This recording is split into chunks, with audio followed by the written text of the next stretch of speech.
नमस्कार। आप सभी को गणेश चतुर्थी महोत्सव की कोटिशा शुभकामनाएं। भाद्र महीने के शुक्ल पक्ष की चतुर्थी को गणेश चतुर्थी के रूप में मनाया जाता है। यह 10 दिवसीय त्यौहार है जो गणेश चतुर्थी से लेके गणेश चतुर्दशी से विनायक चतुर्दशी भी कहते हैं तक मनाया जाता है, जिसको अनंत चतुर्दशी नाम से भी जाना जाता है। यह त्यौहार मुख्य रूप से महाराष्ट्र में ज़्यादा मनाया जाता है, लेकिन अब इसकी विविधता और इसका प्रकार, इसका सौंदर्य बढ़ता जा रहा है। ये कर्नाटक में, गुजरात में, मध्य प्रदेश, संपूर्ण दक्षिण भारत के साथ साथ उत्तर भारत, पूर्वी भारत, पश्चिम भारत सर्वत्र अब मनाया जाने लगा है। इसका बड़ा ही गौरवमयी इतिहास है।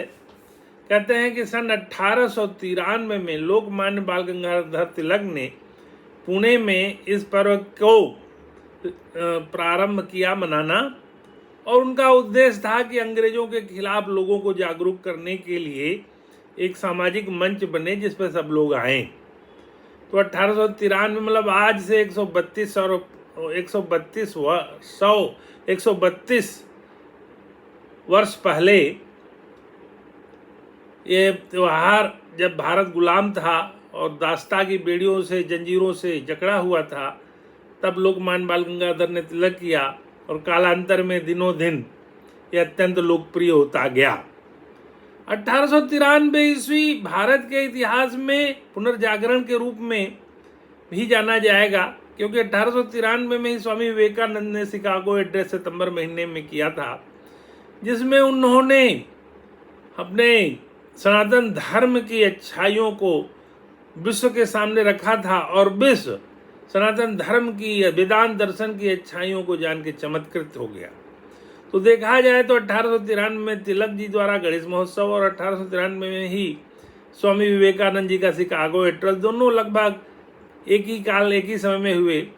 और 1893 से लेकर फिर 1947 का जो 54 साल का इतिहास है, वो देश को आज़ाद करने में हमारे नेताओं ने और हमारे वीरों ने, हमारे शहीदों ने और उस समय के जनमानस ने एक क्रांति भर दी थी। लोकमान्य बाल गंगाधर तिलक बहुत बड़े ज्ञानी थे। उन्होंने गीता पर भी अपनी टीका लिखी, जिसे गीता रहस्य के नाम से जाना जाता है। और स्वामी विवेकानंद के ज्ञान के बारे में तो सबको ज्ञात है कि उन्होंने वेदांत दर्शन का जो प्रचार प्रसार किया, उसे संपूर्ण विश्व में भारतीय मनीषा की एक बहुत बड़ी पहचान बन गई थी। आज का चर्चा में मैं गणेश चतुर्थी के दिन ही अपने युवाओं का आह्वान करना चाहता हूं कि हमारे युवा वर्ग के लोग आजकल तमाम तरह की परेशानियों में हैं और उनके चिंतन में नकारात्मकता भर गई है। ऐसा मुझे इसलिए आभास हुआ कि विगत दिनों में हमारे युवाओं से कुछ संपर्क भी हुए और मैंने उनके जनमानस को टटोलने की बात सोची और पाया कि वो क्यों दिग्भ्रमित हैं, क्यों उनके मन में बड़ी निराशा घर कर गई है। तो उसके कारण हैं। और इधर कुछ युवाओं ने मेरे इस YouTube चैनल को ज्वाइन भी किया है। उनको लगा कि मेरे प्रवचनों से, व्याख्यानों से उनको कुछ प्रेरणा मिलेगी। तो मेरा एक नैतिक दायित्व बनता है कि मैं एक अंक में उन युवाओं को भी संबोधित करूं। और आज की चर्चा मेरी उन युवाओं को ही समर्पित है, क्योंकि आने वाले भारत का भविष्य उनके हाथों में सुरक्षित है। आप देखेंगे कि ये देश इस समय बहुत बड़े ट्रांजिशन फेज से गुजर रहा है। पूरा विश्व ही एक बहुत बड़े ट्रांजिशन से गुजर रहा है और AI का जमाना आ गया है, जिसके बारे में लोग कहते हैं कि AI तमाम विभागों में घुस जाएगी, तमाम कार्य AI से संपादित होंगे। तो उसमें हमें अपनी भूमिका तलाश करनी पड़ेगी। जब कंप्यूटर का भी आगमन इस देश में हुआ था, तब लोगों ने कहा था कि कंप्यूटर बहुत सारी नौकरियां खा जाएगा। वस्तुतः कंप्यूटर नौकरियां नहीं खाया, नौकरियों का सृजन ही हुआ। हाँ, इसमें वही लोग सरवाइव करेंगे जिनको कि कंप्यूटर अच्छा आता है। उसी तरह से AI के बारे में भी कहा जाता है कि AI को कंट्रोल तो मनुष्य ही करेगा, तो वही मनुष्य अच्छा करेगा जिसको कि उसका ज्ञान होगा। तो ये विश्व का इतिहास है कि struggle for the existence and survival of the fittest. Darwin का फार्मूला है, वो सार्वभौम सत्य है, वही सर्वाइव करेगा जो फिट होगा, जो फिटेस्ट होगा, जिसको कि एआई का ज्ञान होगा, कंप्यूटर का जिसको ज्ञान होगा, जिसको एआई का ज्ञान होगा, वो इसमें आगे जाएगा, वो एक्सेल करेगा। तो मनुष्यता की रक्षा करनी है। मैथिली शरण गुप्त जी ने लिखा है, यही पशु प्रवृत्ति है कि आप ही चरे, वही मनुष्य है जो मनुष्य के लिए मरे। मैंने अपने संबोधनों में कई बार कहा कि साधन और साध्य दो चीजें हैं, दोनों को मिक्स नहीं करना है, दोनों को अलग करके समझना है। साधन भौतिक उपलब्धि है या पैसा है, साध्य यह है कि इस साधन से हम जिसे प्राप्त करते हैं। हम नौकरी कर लेते हैं, रुपया पैसा वेतन पेंशन सब कर जमा कर लेते हैं, भौतिक सामानों को इकट्ठा कर लेते हैं, लेकिन हमें नहीं पता है कि हमारा साध्य क्या है। साध्य मतलब हमारा उद्देश्य क्या है, हम इस संसार में क्यों आए हैं। अपने अंतर मन से पूछें कि क्या हम इस संसार में जो कार्य कर रहे हैं उसे हमारे आने वाली पीढ़ी को कोई सार्थक मैसेज दे रहे हैं हम। क्या हमारे इस कार्य से जनमानस का या जन सामान्य का कोई भला होने वाला है। हम देखेंगे कि 99% से ज़्यादा 99.99% लोग केवल जीवन यापन कर रहे हैं, समय बिता रहे हैं। रात बिताई सोए कर, दिवस बितायो खाए, हीरा जन्म अमूल था, कौड़ी बदले जाए। मैं एक मोटिवेशनल स्पीकर की तरह आज बात कर रहा हूँ और अपने युवाओं को संबोधित कर रहा हूँ कि आपके जीवन का उद्देश्य क्या है, आपने साध्य क्या रखा है अपने जीवन में। आप देखेंगे बहुत से लोगों के पास उत्तर ही नहीं है। वो पढ़ाई करके नौकरी की तलाश में है, बस नौकरी मिल गया जीवन के सारे समस्याओं का समाधान। ऐसा नहीं है। हमें दिन रात अपने एक उद्देश्य की पूर्ति करना है। उद्देश्य क्या है? मानवता की सेवा। ये बहुजन हिताय बहुजन सुखाय। आपको भगवान ने कोई न कोई गुणों से नवाजा है। हर आदमी को भगवान ने कोई न कोई गुण दिया है। किसी को डॉक्टर बनाया, किसी को इंजीनियर बनाया, किसी को वैज्ञानिक बनाया, किसी को शिक्षक बनाया, किसी को अधिकारी बनाया। भगवान ने सबको कुछ न कुछ गुणों से नवाजा है। आप अपने उस इनर क्वालिटी को पहचानिए, उसको विकसित करिए और समाज के अच्छे समाज के निर्माण में आपका क्या योगदान हो सकता है, ये आप स्वतः निर्धारित करिए। मैंने कई बार कहा कि शस्त्र से सीमाओं की रक्षा होती है, शास्त्र से हमारे संस्कृति और संस्कार की रक्षा होती है। हमारे शास्त्रों में बहुत सारा ज्ञान, हमारे ऋग्वेद में बहुत सारा ज्ञान, सामवेद, यजुर्वेद, अथर्ववेद में बहुत सारा ज्ञान छुपा हुआ है। वो ज्ञान निकला नहीं क्योंकि हम अंग्रेजों की गुलामी में थे और हमें नहीं चाहते थे। मैंने इसी मंच से बताया था कि 1845 में लॉर्ड मैकाले ने जो शिक्षा पद्धति लाई थी, उसका भूत आज भी हमारे ऊपर राज कर रहा है। हमें अपनी शिक्षा पद्धति में ही बहुत सारे खोट आ गए हैं, जो कि आज दूर करने की बात है। मैंने अपनी चर्चाओं में बार बार कहा कि गीता का भी ज्ञान होना चाहिए। अगर गीता का थोड़ा भी ज्ञान किसी को हो जाए तो हमें जीवन जीने की एक बहुत बड़ी कला मिल जाएगी। गीता हमें एक ऐसी गाइड की तरह कार्य करेगी जो कि हमें जीवन में कैसे अच्छे ढंग से जीना है, क्या कहना है, कैसे रहना है, कैसे अपने चिंतन को परिमार्जित और परिशोधित करना है। तो उस गीता का ज्ञान अगर हमारे युवाओं को हो जाए तो बहुत अच्छी बात है। अब हम आते हैं मूल बात पर। मोटी मोटा कोई आदमी जिस समाज में जो है वो 5 चीज़ों के लिए अपने जीवन को बनाता है, और उन्हीं 5 मुख्य अवयव हैं जिससे उसका जीवन संचालित होता है। उसमें पहली बात है शिक्षा, दूसरा है कैरियर मतलब व्यवसाय, तीसरा है शादी मैरिज, नेक्स्ट है संतान, उसके बाद उसका social recognition and national recognition. हम लोग बचपन से ही शिक्षा प्राप्त करने की लाइन में लग जाते हैं और वो शिक्षा BSc, MSc, BA, MA, MBA, PhD, MBBS कहीं तक जाती है। यानी जीवन के पहले के करीब 22 साल 21 साल शिक्षा में ही निकल जाते हैं। प्राथमिक शिक्षा से लेकर उच्च शिक्षा तक 21-22 साल निकल जाते हैं। फिर प्रारंभ होती है व्यवसाय की खोज, नौकरी की खोज। कुछ लोग बीएड करके एलटीसी करके शिक्षक बन जाते हैं, कुछ लोग वकील बन जाते हैं, कुछ लोग ब्यूरोक्रेट बन जाते हैं, कुछ डॉक्टर बन जाते हैं, कुछ इंजीनियर। यानी व्यवसाय का चुनाव हो जाता है, वो अपने जीवन में व्यवसाय करने लगते हैं, कमाने खाने लगते हैं। उसके बाद नंबर आता है शादी। सभी लोग उसके बाद शादी करते हैं, जो कि एक सामान्य प्रक्रिया है। उसके बाद लोग बच्चों का उत्पादन होता है और बच्चों का पालन पोषण करते हुए 60 साल के होते होते रिटायर हो जाते हैं। और लास्ट में है नेशनल रिकग्निशन या सोशल रिकग्निशन। अगर आपने अच्छी शिक्षा पाई, अच्छा कार्य किया, तो आपको समाज भी रिकग्नाइज करेगा और राष्ट्र में भी आपकी पहचान होगी। तो ये 5 जो मैंने अवयव बताए ये तो सामान्य ही है, लेकिन आज के दिन में जो शादी वाला अवयव है इसमें घोर व्यतिक्रम पैदा हो गया है। ये बात मैं अपने अनुभवों से कर रहा हूँ, बहुत सारे लोगों के बच्चों के बारे में देख के कर रहा हूँ, और समाज में जो व्याप्त है, जो समाज में आजकल जहर व्याप्त है, उससे कह रहा हूँ कि ये शादी की व्यवस्था में काफ़ी चोट आई है। और आज के बच्चे, लड़के हो या लड़की, शादी नहीं करना चाहते। उनको शादी नामक संस्था से घृणा उत्पन्न हो गई है। यह एक पाश्चात्य सोच है जो कि हमारे देश में भी ट्रेवल करके आ गई है।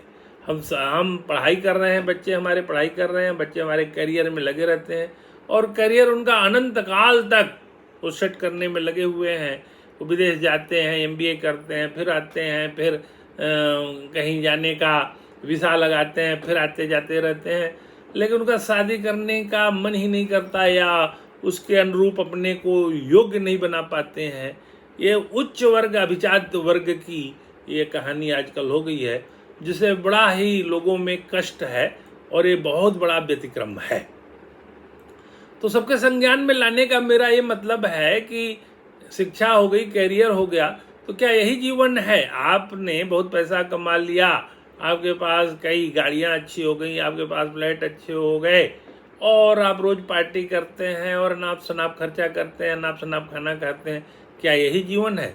तो यानी कहीं ना कहीं हमारे संस्कारों में त्रुटियां आई हैं, और उसके दोषी हम सब हैं, हमारा समाज है। हम मिल करके इसके दोषी हैं, और पाश्चात्य पद्धति और पाश्चात्य जीवन शैली को हमने जो अंधा अनुकरण करा है, उसकी सजा भुगतने को हमें तैयार रहना चाहिए। क्योंकि हमारा खान पान भी दूषित हो गया है, हमारा पहनावा दूषित हो गया है, हमारा चिंतन दूषित हो गया है, जिसके वजह से ये बहुत बड़ा व्यतिक्रम और ये बहुत बड़ा विदेशी षड्यंत्र भी हो सकता है, जिसके हम शिकार हो गए हैं। क्योंकि हम तमाम तरह के जो व्यंजन, पिज्जा इत्यादि इत्यादि खा रहे हैं, वो हमारे जो जीवन शैली है उसको भी बिगाड़ रहा है, हमारे हेल्थ को भी बिगाड़ रहा है। इसलिए आज भारत में डायबिटीज, BP महामारी की तरफ फैल गई हैं, और ये फार्मा कंपनियां हमारा शोषण कर रही हैं, और उसके अनेकों तरह के उदाहरण हैं, उसके हम शिकार हो गए हैं। तो आइए हमारी युवा पद्धति को हम आज गणेश चतुर्थी के दिन एक आह्वान करते हैं कि हम अपनी जीवन शैली को सुधारें। हम प्रातःकाल उठें, हम भ्रमण करें, हम कुछ योगा करें, हम कुछ मेडिटेशन करें, हम कुछ प्राणायाम करें, और अपने भोजन में अंकुरित सामानों का यूज करें, फल ज़्यादा खाएं, ग्रीन वेजिटेबल्स भी ज़्यादा खाएं, और लोगों से मिले जुलें। दूसरी महामारी है कि डिप्रेशन। इसके वजह से जो हमारी जीवन शैली में खराबी आई है, उसके वजह से रात्रि जागरण हो रहा है, और ये डिप्रेशन की बीमारी भी बहुत विकराल रूप धारण की हुई है। आजकल के सामान्य जीवन में मैं देखता हूँ कि ये बीमारी अकेलापन के वजह से भी हो सकती है, और अपनी समस्याओं को दूसरे से शेयर न करने की वजह से भी हो सकती है, और जिसके वजह से एक बहुत विकराल स्वरूप खड़ा हो गया है। बीच में कोरोना काल के वजह से भी लोगों का भी सोशल कांटेक्ट कम हुआ था, उसके भी उदाहरण हैं। लेकिन आज के परिवेश में मैं देखता हूँ कि लोग एक दूसरे से बातचीत करना अवॉइड करते हैं, एक दूसरे से घर जाना अवॉइड करते हैं। ये भारत में ये बहुत प्रचलित नहीं था। एक बड़ा ही सुंदर सोशल इक्विलिब्रियम वाला, सोशल नेटवर्क वाला ये समाज था, जिसमें त्योहारों पर लोग एक दूसरे के घर आते जाते थे, और शादी विवाह इत्यादि समारोहों में एक दूसरे के यहाँ आने जाने की भारत में बड़ी प्राचीन और समृद्ध प्रणाली रही है, जिसमें हम डेंट लगा रहे हैं पाश्चात्य संस्कृति का अंधानुकरण करके। तो मेरा विशेष मंतव्य आज के इस वक्तव्य से यही है कि वाओ उत्तिष्ठ जागृत प्राप्त ब्राह्मण निबोधयत, ये उपनिषद का वाक्य है, जिसे स्वामी विवेकानंद ने हमारे युवाओं को उस समय 1893 से 1902 के बीच में उनके जितने से भी संबोधन हुआ करते हैं उसमें इसका उद्घोष हुआ करते थे। उद्घोष स्वामी विवेकानंद का था, उत्तिष्ठ जागृत प्राप्य वरान निबोधयत। उठो, जागो और अपने लक्ष्य को प्राप्त करो। आपका लक्ष्य क्या है? आपका लक्ष्य है एक उन्नत और समृद्ध भारत का निर्माण करना। हम भारत जो आज 4 ट्रिलियन इकोनॉमी का भारत है उसको हम 10 ट्रिलियन की इकोनॉमी का जल्दी से जल्दी बनाएं, 2047 के पहले बनाएं, जबकि विकसित भारत और समृद्ध भारत की बात होगी।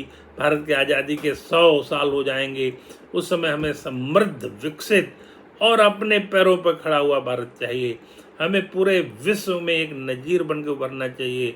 हमें सर्वगुण संपन्न भारत चाहिए।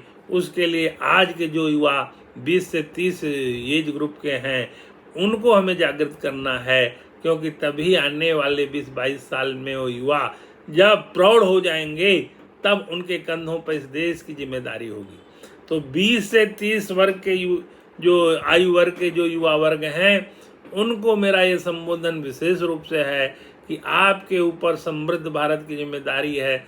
2047 में जो विकसित भारत का लक्ष्य है उसको पूरा करने की संपूर्ण जिम्मेदारी आपके कंधों पे है। तो आज से ही आप सन्नद्ध हो जाइए, अपने जीवन में प्रखरता को लाइए, अपने जीवन में गीता को लाइए और अपने व्यवहार में, अपने समाज में इस भारत के जो वृद्धजन हैं उनको भी सम्मान दीजिए और उनको अपने से जोड़िए और उनके अनुभवों से आप अपने को लाभान्वित करिए और पूछिए कि समृद्ध भारत का निर्माण कैसे हो सकता है।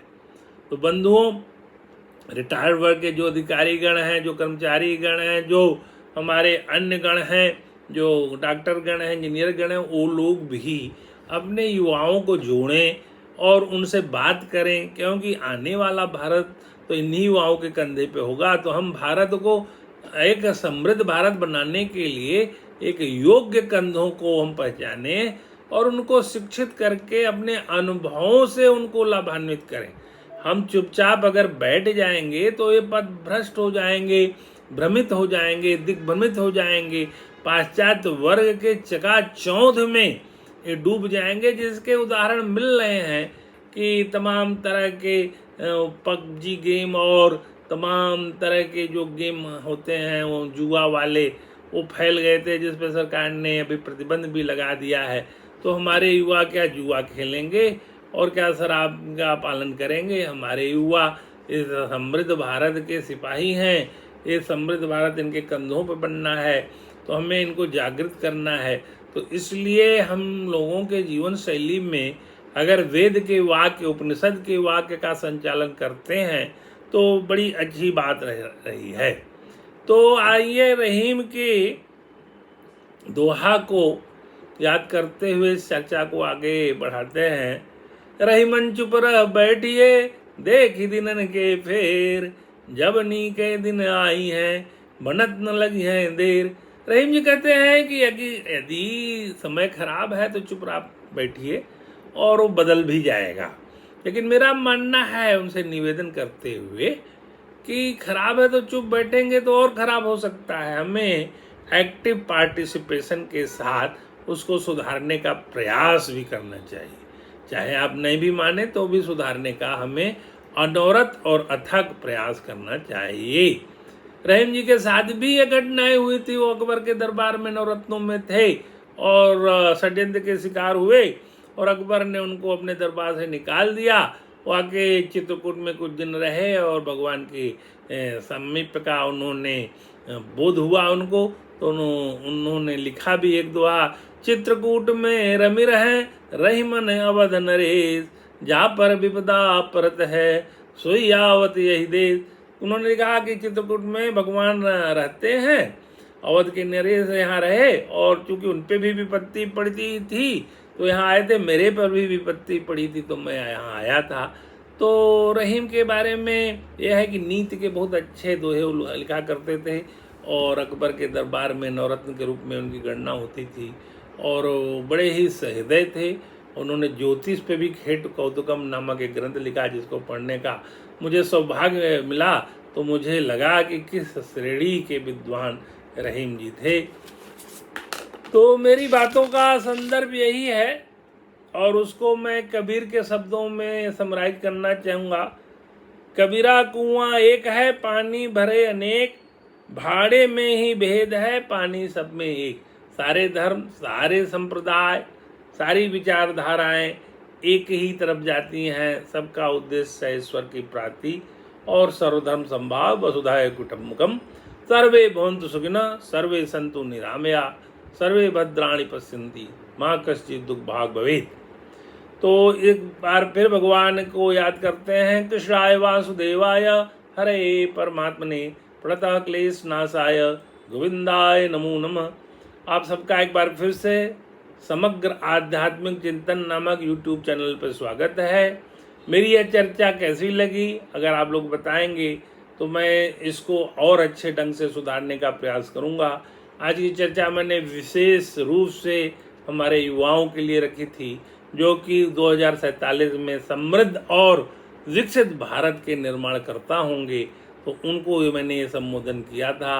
आज शुभ गणेश चतुर्थी के दिन आप सबको एक बार पुनः गणेश चतुर्थी महोत्सव की कोटि शुभकामनाएं। नमस्कार, जय हिंद।